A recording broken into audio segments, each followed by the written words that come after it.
Welcome back to Time and Time Again. Thank you for tuning in. This episode dives into the supply chain. Daytime radio shows. The only place where fights and distress can bring families closer together. For a busy policewoman like me, sometimes it's nice to just sit down, relax, and enjoy a good story. Who are you? What are you doing?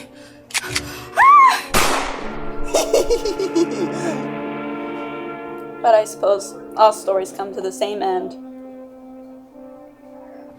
What are you doing?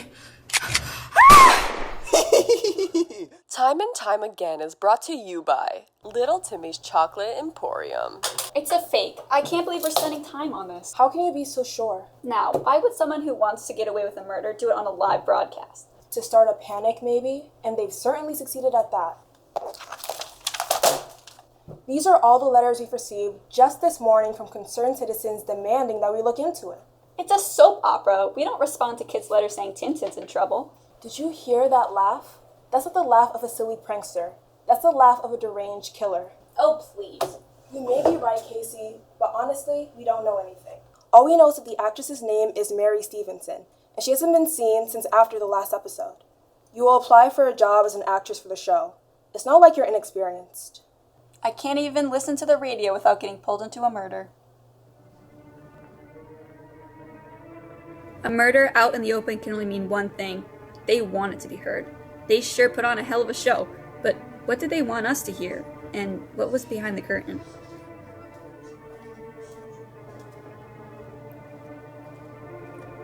Hello? Hello?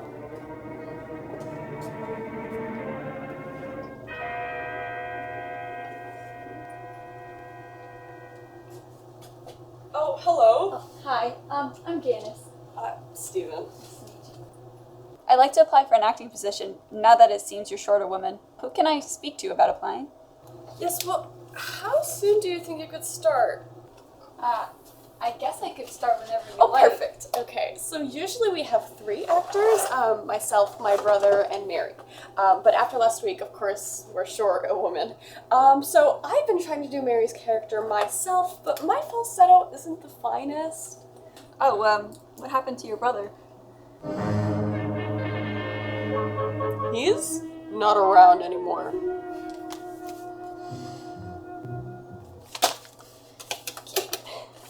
Welcome back to Time and Time Again. Today's episode is Susan Can't Find Her Chocolate Pudding. Sounds like a doozy. Good heavens! I can't find my chocolate pudding anywhere! Have you looked in the cupboard? Yes, I have! Have you looked under the sink? I've looked there too! I have an idea. How about we list every possible place in the house it could be and check them one by one? Gee, sounds like a blast! What about on top of the washing machine? No.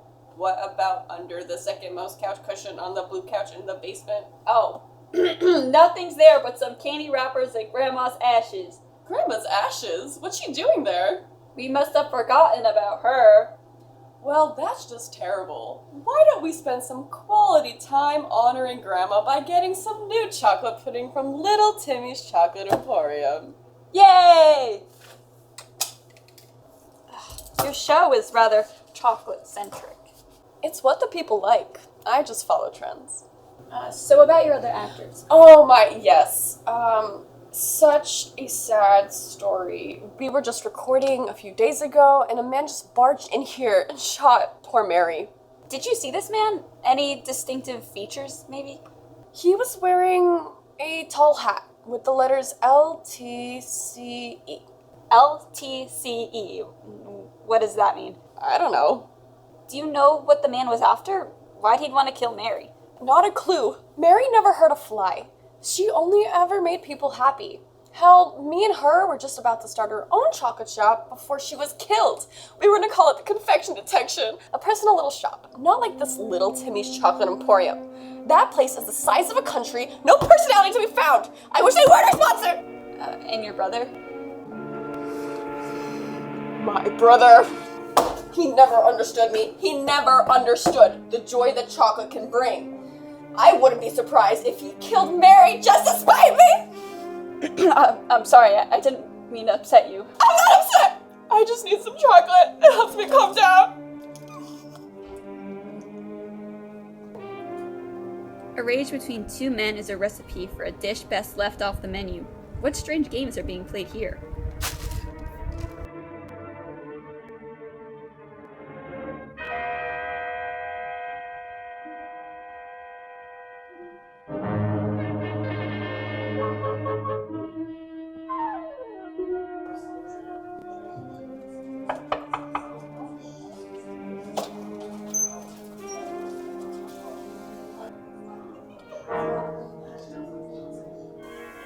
Hello? You here to buy some chocolate or what? What?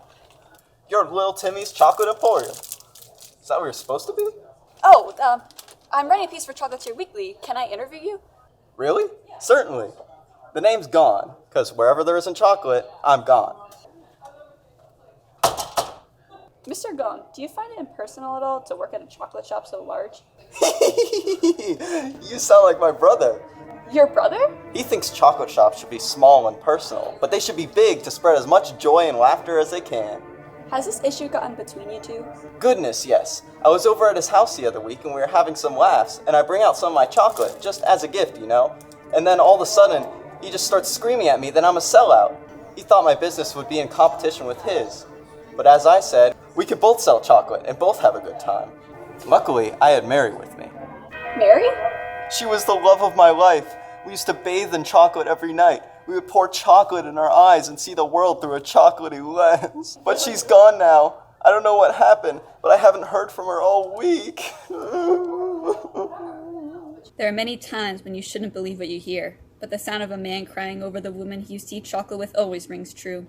Something isn't right here. Thank you for your time, sir.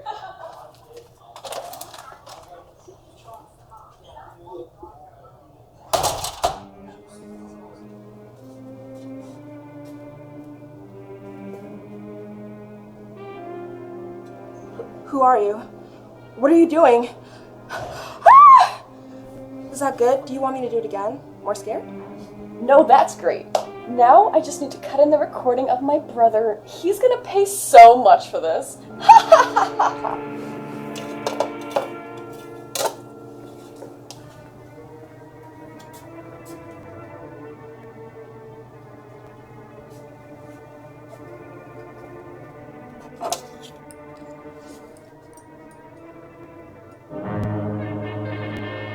You shouldn't have come back here. You faked Mary's murder to frame your brother. And what's it to you? I'm Detective Casey Jones. But you knew that already, didn't you? You set up the clues for me to solve, thinking if I put them together, I'd believe it. Well, it didn't work. More cops are coming any minute now. Oh, I'm sure they are. And you're gonna help me prove my story to them. Sit down. Here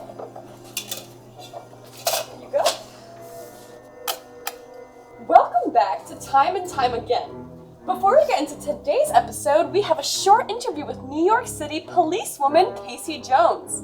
Casey has some insight into the murder that happened last episode. Go on, Casey. Yes, my investigations have proven that the actress Mary Stevenson was murdered by Stephen's brother Gone. Gone has been trying to stop his brother Stephen from starting his own chocolate shop, but soon his chocolate shop will be closing down. Stop these lies! I knew there was something fishy about that interview. You never wrote anything down. I loved Mary. I would never hurt her. We ate chocolate together every night. We would smash her faces on molten chocolate. Okay, Gone, please, no more details. Oh, brother. You may want to stop saying these lies. Go ahead and shoot me, Stephen. As far as I'm concerned, I don't have any family left.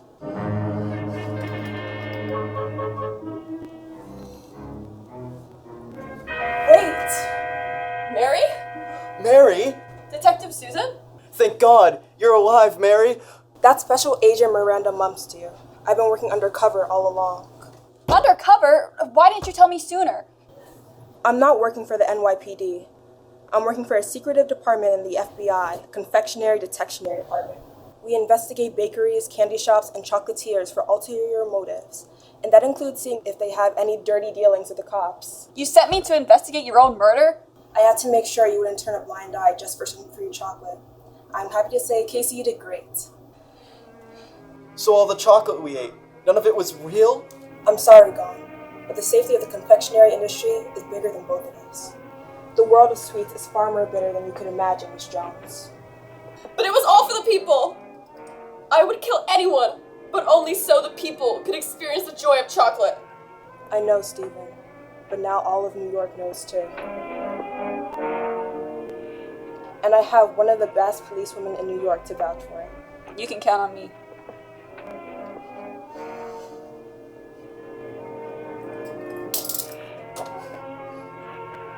He's all yours, Casey.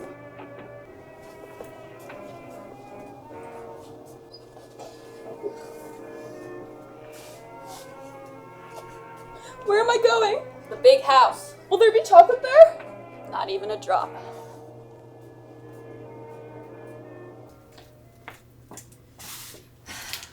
My job doesn't end when I hang up my coat at the end of the day. Danger doesn't take a day off. Neither do we. The life of a policewoman is not a relaxing one, which is why it's important to have some simple pleasures in life, like daily radio shows and chocolate, to help us do our job well. It's important, though, to know the difference.